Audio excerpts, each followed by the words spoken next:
Hello friends, ഇന്നത്തെ എപ്പിസോഡിൽ പപ്പിമോൾക്ക് വളരെ വിശക്കുന്നു എന്ന് പറഞ്ഞത് കേട്ട് ഉടനെ തന്നെ സത്യ ആ ചുറ്റുപാട് എവിടെയെങ്കിലും എന്തെങ്കിലും കഴിക്കാൻ കിട്ടുമോ എന്ന് അന്വേഷിച്ച് പോകാനായി തുടങ്ങുമ്പോൾ പപ്പി സത്യയെ പിടിച്ചു നിർത്തുന്നു. സത്യ, നീ എങ്ങോട്ട് പോവാ എന്ന് ചോദിച്ചപ്പോഴേക്കും പപ്പിയോട് സത്യ പറഞ്ഞു, അല്ല നിനക്ക് വിശക്കുന്നുണ്ട് പറഞ്ഞില്ലേ, ഞാനിവിടെ എവിടെയെങ്കിലും നോക്കാം, എന്തെങ്കിലും കാണുമായിരിക്കും, അതിനു വേണ്ടിയാ ഞാൻ നോക്കാൻ പോവാ, കാടല്ലേ, എന്തെങ്കിലും പഴങ്ങളൊക്കെ ഉണ്ടാകും എന്ന് സത്യ പറയുമ്പോൾ പപ്പി പറഞ്ഞു, അതൊന്നും വേണ്ട, എനിക്ക് ഇപ്പൊ കുഴപ്പമൊന്നുമില്ല, നീ എങ്ങും പോകണ്ട, ഇവിടെ തന്നെ നിന്നാ മതി സത്യയെ, എനിക്ക് പേടിയാ, നീ എൻ്റെ അടുത്ത് തന്നെ വേണം എന്ന് പറഞ്ഞ് സത്യയെ പപ്പി കെട്ടിപ്പിടിക്കുന്നു.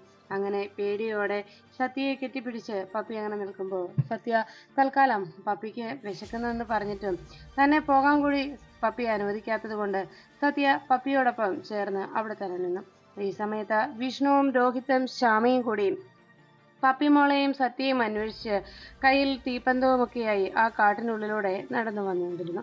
പെട്ടെന്ന് രോഹിത് വീഴാനായി ഒരുങ്ങുമ്പോഴേക്കും ആ രോഹിത്തിനെ താങ്ങി നിർത്തി വിഷ്ണു പറഞ്ഞു, സൂക്ഷിച്ചു നടക്കടാ എന്ന് പറഞ്ഞ് വളരെ സ്നേഹത്തോടെ രോഹിത്തിനെയും കൂടെ ചേർത്തുകൊണ്ട് വിഷ്ണു വീണ്ടും അന്വേഷണം മുന്നോട്ട് തുടർന്നു. അപ്പോഴാണ് ശാലിനിയും സംഘവും കുട്ടികളെ അന്വേഷിച്ച് അവരുടെ മൊബൈൽ ടവർ ലൊക്കേഷൻ കണ്ടെത്തി കൃത്യമായി തന്നെ അവിടേക്ക് വന്നെത്തുകയും കുട്ടികൾ ആ പരിസരത്ത് എവിടെയെങ്കിലും കാണുമെന്നുള്ള പ്രതീക്ഷയിൽ അവർ കുട്ടികളെ വിളിക്കണം. പടിഞ്ഞാറ് ദിശയിൽ 2 കിലോമീറ്റർ മുന്നോട്ട് പോകണമെന്ന് പറഞ്ഞതനുസരിച്ച് ശാലിനിയും സംഘവും അത് ലക്ഷ്യം വെച്ച് അങ്ങനെ മുന്നോട്ട് നടന്നു പോയിക്കൊണ്ടിരിക്കുമ്പോൾ കുട്ടികൾ അവിടെ തന്നെ നിൽക്കുമ്പോഴാണ് പെട്ടെന്ന് അവരെ ഭയപ്പെടുത്തുന്നതിനായി അവിടേക്ക് ഒരു കരടി വന്നു തീരം. കരടിയുടെ മുരൾച്ചയും ശബ്ദവും കേട്ടതോടെ പേടിച്ച് പപ്പിയും സത്യയും അവിടെ നിന്ന് ഓടിയകുന്നു. ഈ സമയത്ത് പപ്പി ആകെ ഭയന്ന് വിറച്ച് സത്യയെ ദാ കരടി എന്ന് പറഞ്ഞപ്പോ രണ്ടുപേരും ആകെ ഭയത്തിലായി. ഉടനെ പപ്പിയോട് സത്യ പറഞ്ഞു, പപ്പി നീ ഓടിക്കോ, നീ പേടിക്കാതെ പതുക്കെ ഓടിക്കോ, ഞാനിവിടെ തന്നെ ഉണ്ട്, ഞാനും പിന്നാലെ വന്നോളാം എന്ന് പറഞ്ഞു സത്യയോട് അവിടെ തൻ്റെ പിന്നാലെ വന്നുകൊണ്ടിരിക്കാനായി പപ്പി അറിയിച്ചു. അങ്ങനെ പപ്പി പതുക്കെ സത്യയുടെ പിന്നാലെ അങ്ങനെ നടന്നു വന്നുകൊണ്ടിരുന്നപ്പോഴാണ് കരടി വീണ്ടും അവരുടെ പിന്നാലെ ഉണ്ടെന്ന് കണ്ടത്. പേടിച്ച് കുട്ടികൾ ഏത് ദിശയിലേക്ക് ഓടണമെന്ന് പോലും അറിയാതെ കൃത്യമായി ശാലിനിയും സംഘവും അവിടേക്ക് എത്തുമെന്ന് അറിയാമെങ്കിൽ പോലും തൽക്കാലം അവിടെ നിൽക്കാതിരിക്കാൻ കഴിയുകയില്ല എന്നറിഞ്ഞ് കുട്ടികൾ പേടിയോടെ അവിടെ നിന്ന് ഓടുന്നു. പപ്പിയും സത്യയും പേടിച്ച് ഓടി രക്ഷപ്പെടാനായി ശ്രമിക്കുമ്പോൾ സത്യ പപ്പിയുടെ പിന്നാലെ വരുന്നുണ്ടോ എന്ന് ഇടയ്ക്കെല്ലാം പപ്പി പിന്തിരിഞ്ഞു നിൽക്കും. കുട്ടി വരുന്നുണ്ടെന്ന് കണ്ടതോടെ സത്യ എന്ന് വിളിക്കുമ്പോൾ പപ്പി പറഞ്ഞു, പേടിക്കണ്ട, ഞാൻ കൂടെയുണ്ട്, നീ ഓടിക്കോ പപ്പി എന്ന് പറഞ്ഞ് സത്യ പപ്പിയോട് ഓടിക്കൊള്ളാനെ അറിയിക്കണം. അങ്ങനെ പപ്പിയുടെ പിന്നാലെ സത്യ ഇനി ആ ജീവി തൻ്റെ പിന്നാലെ വരുന്നുണ്ടോ എന്ന് ശ്രദ്ധയോടെ നോക്കിക്കൊണ്ട് ധൈര്യപൂർവ്വം പപ്പിയെ ധൈര്യപ്പെടുത്തിക്കൊണ്ട് സത്യയും പിന്നാലെ എത്തി. ഈ സമയത്ത് ശാലിനിയും സംഘവും കൃത്യമായി തന്നെ കുട്ടികൾ നിന്നിരുന്ന ആ പരിസരത്തേക്ക് വന്നെത്തുന്നു. അവിടെ വന്ന് നോക്കുമ്പോൾ അവിടെയെങ്ങും കുട്ടികളെ കാണാതായതോടെ എല്ലായിടത്തും അവർ അന്വേഷിച്ചു. മോളെ പപ്പി എന്ന് ഉറക്കെ വിളിച്ചുകൊണ്ട് പപ്പിയെയും സത്യയും അവിടെ എല്ലായിടത്തും അവർ നോക്കി.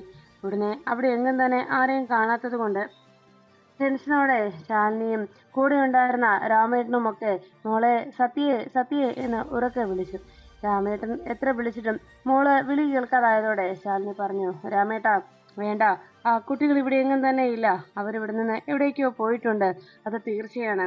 അത് കേട്ടപ്പോഴേക്കും ശാലിനിയെ നോക്കി രാമേട്ടനാകെ വിഷമത്തോടെ നോക്കുമ്പോൾ ശാലിനി പറഞ്ഞു, കുട്ടികൾക്ക് ഇവിടെ നിൽക്കാൻ കഴിയാത്ത സാഹചര്യം എന്തും ഉണ്ടായി, അതുകൊണ്ട് അവരിവിടെ നിന്ന് പോയിട്ടുണ്ടാകും എന്ന് പറഞ്ഞപ്പോൾ സത്യയ്ക്ക് ആകെ സത്യയുടെയും പപ്പിയുടെയും കാര്യമോർത്ത് ശാലിനിക്ക് ആകെ ടെൻഷനായി. ശാലിനി വീണ്ടും വിഷമത്തോടെ നോക്കുമ്പോൾ അതെങ്ങനെ ശരിയാവും, ഇവിടെ നിൽക്കണമെന്ന് മോള് പറഞ്ഞതല്ലേ എന്ന് ശാലിനിയോട് രാമേട്ടൻ അന്വേഷിച്ചു.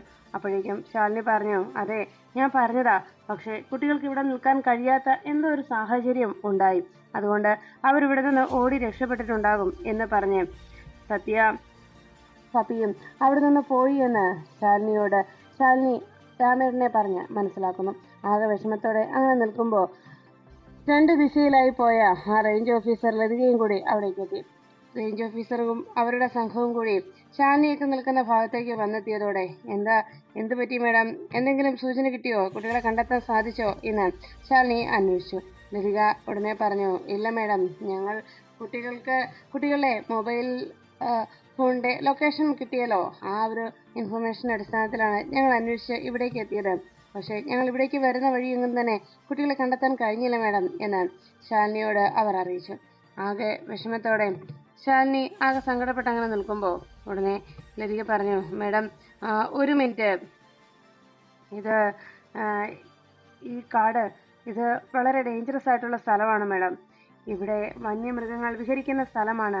ഈ രാത്രി സമയം അത് അവരുടെ വിഹാര സമയമാണ്. അതുകൊണ്ട് തന്നെ മേഡം തൽക്കാലം ഈ അന്വേഷണം മുന്നോട്ട് തുടരണോ എന്ന് ചോദിക്കുകയും, ഈ രാത്രിയിൽ വന്യജീവികൾ ഇവിടെ വിഹരിച്ചു നടക്കുന്നത് കൊണ്ട് അവരുടെ സ്വാതന്ത്ര്യത്തെ ഹനിക്കുന്ന രീതിയിൽ നമ്മളെ കണ്ടു കഴിഞ്ഞാൽ പിന്നെ അവർ നമ്മളെ വെറുതെ വിടില്ല, അതാണ് സത്യം എന്ന് പറഞ്ഞപ്പോൾ ശാലിനി പറഞ്ഞു, ഓഫീസർ, ഈ സമയത്ത് പിഞ്ചുകുട്ടികൾ 2 പേർ ഇതുപോലെയുള്ള ഈ വന്യജീവികളുടെ നടുവിലേക്ക് ചെന്നുപെട്ടാൽ ഉണ്ടാകാൻ പോകുന്ന അവസ്ഥ, അവരുടെ മാനസികാവസ്ഥ, അവരുടെ ഭയം, അതിനെക്കുറിച്ചൊക്കെ മേഡം ചിന്തിക്കുന്ന പോലും ഇല്ലല്ലോ. എനിക്ക് എൻ്റെ മോളെ പോലെ എൻ്റെ മക്കളാണ് അവർ എന്ന് പറയുമ്പോൾ ലതിക പറഞ്ഞു, മേഡത്തിൻ്റെ സുരക്ഷിതത്വം കരുതിയ ഞാൻ എന്ന് പറഞ്ഞതും ശാലിനി പറഞ്ഞു, എനിക്ക് എന്ത് സുരക്ഷിതത്വത്തിൻ്റെ കാര്യം പറയുന്നത്, എൻ്റെ കുട്ടികളുടെ അവസ്ഥ മേഡം ചിന്തിക്കാത്ത എന്താ എന്ന് ചോദിച്ചപ്പോൾ ലതിക ചോദിച്ചു, മേഡത്തിന്റെ ഒരു കുട്ടിയല്ലേ ഉള്ളൂ എന്ന് ചോദിച്ചതും ശാലിനി പറഞ്ഞു, അവർ 2 പേരും എൻ്റെ കുട്ടികൾ തന്നെയാണ്, അവര് 2 പേരും എൻ്റെ കുട്ടികളാണ്. ആ കുട്ടി എന്താണ് ചെയ്യുന്നതെന്നറിയുമോ? ആ സത്യയോടൊപ്പമുള്ള മറ്റു കുട്ടി, അവള് എൻ്റെ മോളുടെ ബെസ്റ്റ് ഫ്രണ്ടാണ് പപ്പി, അവളും എനിക്ക് എൻ്റെ മകൾ തന്നെയാണ് എന്ന് പറഞ്ഞ് ശാലിനി അവരെ ഉടനെ കണ്ടെത്തണമെന്ന് വാശിയോടെ അവരോട് പറഞ്ഞു.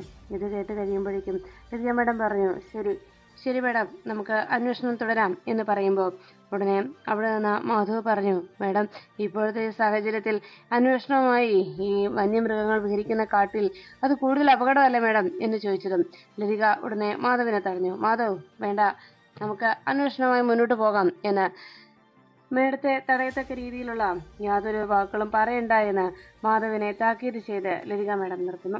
ഉടനെ എല്ലാവരും അന്വേഷണവുമായി ശാലിനിയോടൊപ്പം മുന്നോട്ട് നീങ്ങുമ്പോൾ ഇങ്ങനൊരു അവസ്ഥയിൽ ശാലിനി ഒരു കാരണവശാലും ഈ അന്വേഷണത്തിൽ നിന്ന് പിന്തിരിയില്ല എന്നുള്ള ഉറച്ച വിശ്വാസത്തിൽ അങ്ങനെ മുന്നോട്ട് പോയിക്കൊണ്ടിരുന്നു. അപ്പോഴാണ് കുട്ടികൾ കുറച്ചു ദൂരം പോയി കഴിയുമ്പോൾ ഇനി എന്ത് ചെയ്യും, ദൂരേക്ക് എങ്ങോട്ടാ പോവാ, നമ്മളിനി എന്താ ചെയ്യാ സത്യ എന്ന് പപ്പി ആശങ്കയോട് ചോദിച്ചു. അപ്പോഴേക്കും സത്യ പറഞ്ഞു, നമുക്ക് കുറച്ചുകൂടി പോയി നോക്കാം, ഇവിടെ എവിടെയെങ്കിലും വല്ല വീടുകളോ മറ്റോ ഉണ്ടെങ്കിലോ, അങ്ങനെയാണെങ്കിൽ നമുക്ക് അവരുടെ അടുത്ത് നിന്ന് എന്തെങ്കിലും ഭക്ഷണം വാങ്ങിച്ച് കഴിക്കാമല്ലോ, വെള്ളമോ മറ്റോ കുടിക്കാമല്ലോ, ടിഫിൻ ബോക്സ് എല്ലാം നമ്മുടെ ബാഗിലായി പോരുന്നില്ലേ എന്ന് പറഞ്ഞ് കുട്ടികൾ ആകെ വിഷമത്തിലായി. അങ്ങനെ അതിനെക്കുറിച്ച് ഓർത്ത് അവർ മുന്നോട്ട് നടക്കുമ്പോൾ കുറച്ച് ദൂരെയായിട്ട് ഒരു വെളിച്ചം അവർ കണ്ടു. അത് കണ്ടതോടെ പപ്പിയോ സത്യയോട് പറഞ്ഞു, സത്യേ ഇതാ നോക്കിക്കേ, അത് കണ്ടോ, അവിടെ നല്ല വെട്ടം കാണുന്നു, നമുക്ക് അങ്ങോട്ട് പോയാലോ, അത് വീടാണെന്ന് തോന്നുന്നു എന്ന് പറഞ്ഞു. ശരി, നമുക്ക് അങ്ങോട്ട് പോകാം, ആ വെട്ടം കണ്ട സ്ഥലത്തേക്ക് നമുക്ക് പോകാം എന്ന് സത്യയും സമ്മതിച്ചു. അങ്ങനെ അവർ 2 പേരും കൂടി അങ്ങോട്ട് പോകുന്ന സമയത്ത് പപ്പിയോട് സത്യ പറഞ്ഞു, നമ്മൾ നിൽക്കാമെന്ന് പറഞ്ഞ സ്ഥലത്ത് നിന്ന് പോകുന്നില്ലേ, അമ്മയും മറ്റും അന്വേഷിച്ച് അവിടെ വരുമല്ലോ, ഇനിയും നമ്മൾ അവിടേക്ക് തിരിച്ചു ചെന്നില്ലെങ്കിൽ അത് കൂടുതൽ പ്രശ്നവും, നമ്മളെ കണ്ടുപിടിക്കാൻ അവർ ശ്രമിക്കുന്നതല്ലേ എന്ന് ചോദിക്കുമ്പോൾ ശാലിനിയും മറ്റു പോലീസ് സംഘവും കൂടി അന്വേഷണം തുടർന്ന് നടന്നു വഴിയിൽ ലതിക മേഡം ചോദിച്ചു, മേഡം ഇനിയും നമ്മൾ മുന്നോട്ട് പോയാൽ എന്ന് പറഞ്ഞപ്പോൾ ഉടനെ തന്നെ ലതിക പറഞ്ഞു, മേഡം ഇനി എന്തായാലും ഈ അന്വേഷണം മുന്നോട്ട് തുടരും തോറും കൂടുതൽ ആപത്ത് ഉണ്ടാകുന്നത് സത്യം തന്നെയാണ്. ഈ കാടെന്ന് പറഞ്ഞാൽ അത്രത്തോളം വന്യമൃഗങ്ങൾ വിഹരിക്കുന്ന കേന്ദ്രമാണ്, അത് നേരത്തെ ഞാൻ സൂചിപ്പിച്ചതാണല്ലോ എന്ന് പറഞ്ഞു. അപ്പോഴാണ് ശാലിനി പെട്ടെന്ന് കൺമുന്നിലായിട്ട് ഒരു ക്ലിപ്പ് കിടക്കുന്നത് കണ്ടത്. ശാലിനി വേഗം ഓടി വന്ന് ആ ക്ലിപ്പ് കയ്യിലെടുത്തു. അത് ചേർത്ത് പിടിക്കുന്നത് കണ്ടപ്പോഴേക്കും ലതിക ചോദിച്ചു, മേഡം എന്ന് വിളിച്ചപ്പോഴേക്കും ശാലിനി പറഞ്ഞു, ഇതെൻ്റെ സത്യമോളുടെ ക്ലിപ്പാണ്, അവളുടെ മുടിയിൽ കെട്ടിയിരുന്നതാണിത്, അവളുടെ ബാൻഡ് അതെങ്ങനെ ഊരിപ്പോയി, അതെങ്ങനെ സംഭവിച്ചു എന്ന് ചോദിച്ചപ്പോഴേക്കും ഉടനെ അനുപല്ലവി പറഞ്ഞു, പേടിക്കേണ്ട കാര്യമില്ല മേഡം എന്ന് പറഞ്ഞപ്പോൾ ഉടനെ ലതിക പറഞ്ഞു, അതെ മേഡം, കുട്ടികൾ അതിലെ ഓടി വന്നപ്പോഴെങ്ങാനും മുടി വല്ലതും ഉടക്കിയിട്ടുണ്ടാവും, അങ്ങനെ വല്ലതും അഴിഞ്ഞു പോകാനാണ് സാധ്യത, അല്ലാതെ മറ്റൊന്നും ഉണ്ടാവില്ല മേഡം എന്ന് പറഞ്ഞു. ഉടനെ തന്നെ അതിനെക്കുറിച്ച് അങ്ങനെ സംസാരിച്ചിരിക്കുമ്പോൾ ഒരാൾ പറഞ്ഞു, മേഡം ഈ കാട്ടിൽ കയറിയാൽ ഈ സമയത്തൊക്കെ കാട്ടിൽ കള്ളത്തടി വെട്ടുന്നവരും കഞ്ചാവ് കൃഷിക്കാരുമൊക്കെയാണ് ഈ കാട്ടിൽ കയറാറുള്ളത്. ഈ സമയത്ത് കുട്ടികളെ അവരുടെ മുന്നിൽ പെട്ട് കഴിഞ്ഞാൽ സത്യത്തിൽ പിന്നെ അവരുടെ ജീവൻ ആപത്തുണ്ടാകുന്നത് മാത്രമല്ല, ഇവിടെ ഈ സമയത്ത് ആര് കയറിയാലും അവരുടെ കണ്ണിൽപ്പെട്ടാൽ പിന്നെ ശവം പോലും പുറലോകം കാണില്ല, അതാണ് സത്യം എന്ന് അറിയിച്ചു. എല്ലാം കേട്ട് ഭയത്തോടെ ശാലിനി വീണ്ടും കുട്ടികളെ അന്വേഷിച്ച് മുന്നോട്ട് നീങ്ങി. രോഹിത്തും ശ്യാമയും ഒപ്പം വിഷ്ണുവും മറ്റൊരു ദിശയിലും വന്നുകൊണ്ടിരുന്നു. ഈ സമയത്തായിരുന്നു ശാരദാമ്മ മല്ലേശ്വര ക്ഷേത്രത്തിൽ പഞ്ചാഗ്നി പൂജ ആരംഭിച്ചു. അങ്ങനെ പഞ്ചാഗ്നിക്ക് നടുവിൽ നിന്ന് ശാരദാമ്മ അഗ്നികുണ്ഡത്തിന് മുന്നിലായി അങ്ങനെ ഇരുന്നുകൊണ്ട് തലയിൽ ഒരു ചട്ടിയിൽ അഗ്നിയും വെച്ചുകൊണ്ട് അങ്ങനെ ആ ഒരു പൂജയ്ക്ക് ആരംഭം കുറിക്കുകയും അതിനായി പഞ്ചാഗ്നി പൂജ ചെയ്തുകൊണ്ട് ശാരദാമ്മ അങ്ങനെ ഇരിക്കുമ്പോൾ ശാരദാമ്മയുടെ ആ പൂജ കണ്ട് അപ്പുറത്ത് മാറി നിൽക്കുകയാണ് അവിടുത്തെ പൂജാരിയും ശാന്തയും. പൂജാരി പറഞ്ഞു ശാന്തയോട്, എന്തായാലും പഞ്ചാഗ്നി പൂജ ഈ ജപം ചെയ്യുന്നത് കൊണ്ട് എന്തായാലും ഇത് വിജയകരമായി തീർന്നാൽ അതിൻ്റെ നേട്ടം അത് പറയാൻ കഴിയാവുന്നതിലും അപ്പുറമാണ്. പിന്നെ ഇവിടെ ശാരദാമ്മ വെല്ലുവിളിച്ചിരിക്കുന്നത് ധർമ്മേശ്വരനെയാണ്. ധർമ്മദേവനെ ഇങ്ങനെ വെല്ലുവിളിക്കുന്ന ഒരാളെയും ധർമ്മദേവൻ അങ്ങനെ അങ്ങ് വിജയിച്ചു പോകാൻ അനുവദിക്കില്ല. പല പരീക്ഷണങ്ങളും ഉണ്ടാകും. ഈ ഒരു പഞ്ചാഗ്നി ജപത്തിൽ നിന്ന് വിജയകരമായി ശാരദാമ്മയ്ക്ക് തിരിച്ചു വരാൻ കഴിഞ്ഞാൽ തീർച്ചയായിട്ടും കുട്ടികൾക്ക് ആപത്തൊന്നും സംഭവിക്കില്ല, അത് തീർച്ച എന്ന് അദ്ദേഹം അറിയിച്ചു. അപ്പോഴേക്കും ഉടനെ ശാന്ത പറഞ്ഞു, ശാരദാമ്മയ്ക്ക് ഇത് വളരെ ഭംഗിയായി പൂർത്തിയാക്കാൻ കഴിയും. ശാരദയ്ക്ക് ഈ പഞ്ചാഗ്നി ജപം അത് അതിൻ്റെതായ രീതിയിൽ തന്നെ പൂർത്തിയാക്കാൻ സാധിക്കും. കുട്ടികൾക്ക് ആപത്തൊന്നും വരുത്താതെ ശാരദാമ്മ അവരെ കാക്കും എന്ന് പറയുമ്പോൾ പൂജാരി പറഞ്ഞു, ഈ ജപത്തിൻ്റെ പ്രത്യേകത ഞാൻ പറയേണ്ട കാര്യമില്ലല്ലോ.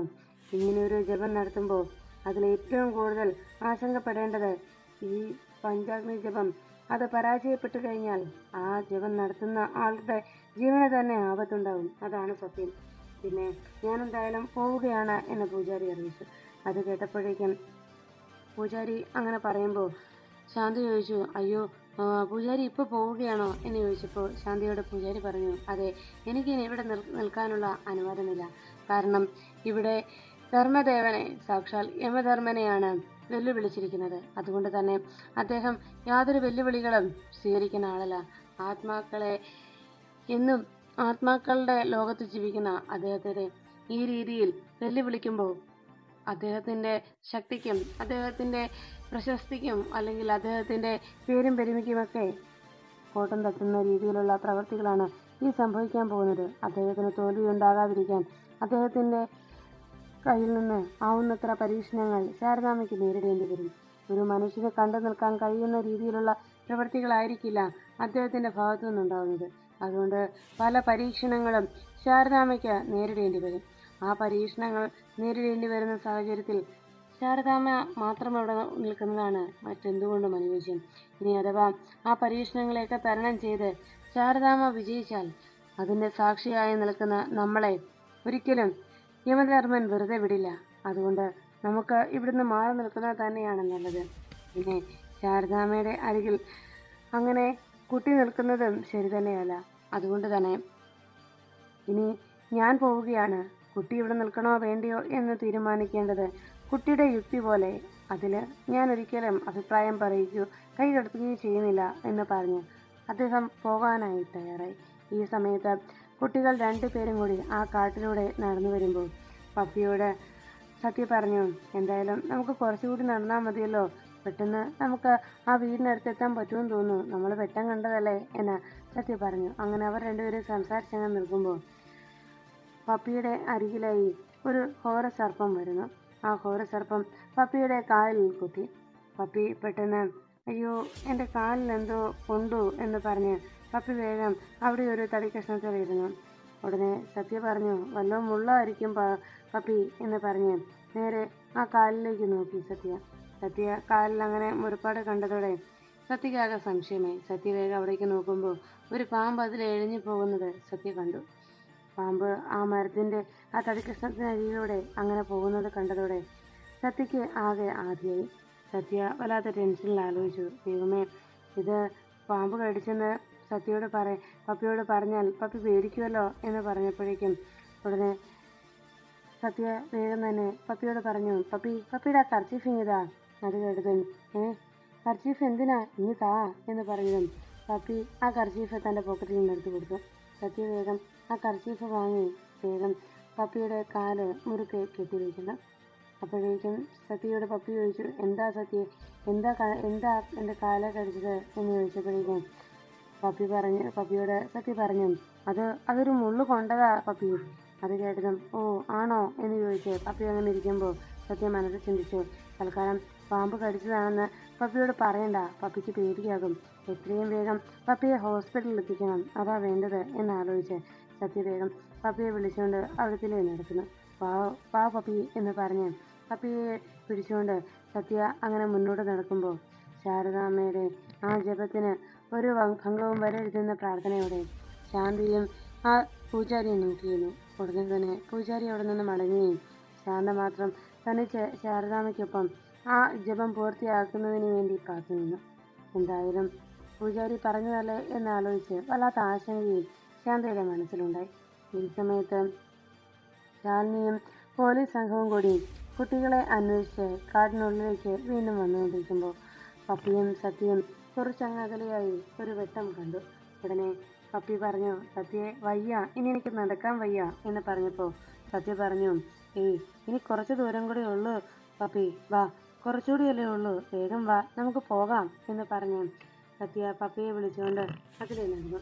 അങ്ങനെ കുറച്ചുകൂടി മുന്നോട്ട് പോയി കഴിയുമ്പോൾ അവിടെ ചെറിയൊരു കുടില അവർ കാണാനിടയായി. പെട്ടെന്ന് സത്യയ്ക്കും പപ്പിക്കും ആശ്വാസമായി. സത്യ മനസ്സിൽ പ്രാർത്ഥിച്ചു, എൻ്റെ ദൈവമേ, നല്ല മനുഷ്യരാകണേ ഇവിടെയുള്ളവര് എന്ന് മനസ്സിൽ പ്രാർത്ഥിച്ചുകൊണ്ട് സത്യ പപ്പിയെയും കയ്യിൽ പിടിച്ച് വേഗം ആ പുറത്ത് ആ കട്ടിലിൽ കിടക്കുന്ന ആളുടെ അരികിലേക്ക് എത്തി. പതിച്ചു മൂടി കിടക്കുന്ന ആളുടെ അരികിലേക്ക് വന്നു നിന്നിട്ട് സത്യ വിളിച്ചു, ഹലോ, ഹെൽപ്പ് ഹെൽപ്പ് എന്ന് പറഞ്ഞു. എന്നിട്ടും യാതൊരു അനക്കമില്ലാത്തതുകൊണ്ട് പപ്പിയെ മാറ്റി നിർത്തി സത്യ വേഗം ആ കട്ടിലിൽ കിടക്കുന്ന ആളുടെ അരികിൽ ചെന്ന് അവിടെ തട്ടി വിളിച്ചു, സഹായിക്കണേ സഹായിക്കണേ. അത് കേട്ടതും പെട്ടെന്ന് ആ ഉറക്കത്തിലായിരുന്ന ആള് പതുപ്പ് മാറ്റി. ഒരു പ്രായമായ സ്ത്രീയായിരുന്നു. ആ പതുപ്പ് മാറ്റിയപ്പോഴേക്കും അവർ കണ്ടത്, അമ്മേ, ഗ്രാൻഡ്മ, ഞങ്ങളെ ഒന്ന് സഹായിക്കണേ എന്ന് ചോദിച്ചപ്പോഴേക്കും ആ അമ്മ ചോദിച്ചു, മനുഷ്യനെ ഉറങ്ങാനും സമ്മതിക്കില്ലല്ലോ, കുട്ടികൾ നിങ്ങൾ ഏതാ എന്ന് ആ അമ്മ ചോദിച്ചു. അപ്പോഴേക്കും സത്യ കൈകൂപ്പി പറഞ്ഞു, ഞങ്ങളെ ഒന്ന് സഹായിക്കണേ, ഞങ്ങള് കുറച്ച് ദൂരേന്ന് വരുന്നതാ ഗ്രാൻഡ്മ എന്ന് പറഞ്ഞു. ഈ കൊടുങ്കാട്ടില് നിങ്ങൾ എങ്ങനെ വന്നു കുട്ടികളെ എന്ന് ചോദിക്കുമ്പോൾ ഞങ്ങള് കുറച്ച് ദൂരേന്ന് വന്നതാ എന്ന് പറഞ്ഞ് കുട്ടികൾ അവരെ പരിചയപ്പെടുത്തിക്കൊണ്ട് ആ അമ്മയ്ക്കരികിൽ അങ്ങനെ നിൽക്കുമ്പോൾ ഒറ്റക്കാലൻ ബേബി അതുവഴി എത്തുന്നു. ബേബി കുട്ടികൾ ആ അമ്മയ്ക്കരികിൽ നിന്ന് സംസാരിക്കുന്നത് ദൂരെ നിന്ന് കാണുന്നു. അതോടെ ഒറ്റക്കാലൻ ബേബിക്ക് തൻ്റെ ലക്ഷ്യം സഫലമാകാൻ പോകുന്നു എന്നൊരു സന്തോഷവും താൻ ഇത്രയും നാൾ അന്വേഷിച്ച് നടന്നവരെ കണ്ടെത്തിയതിൻ്റെ ഒരു പുഞ്ചിരിയും ബേബിയുടെ മുഖത്ത് തെളിയുന്നു.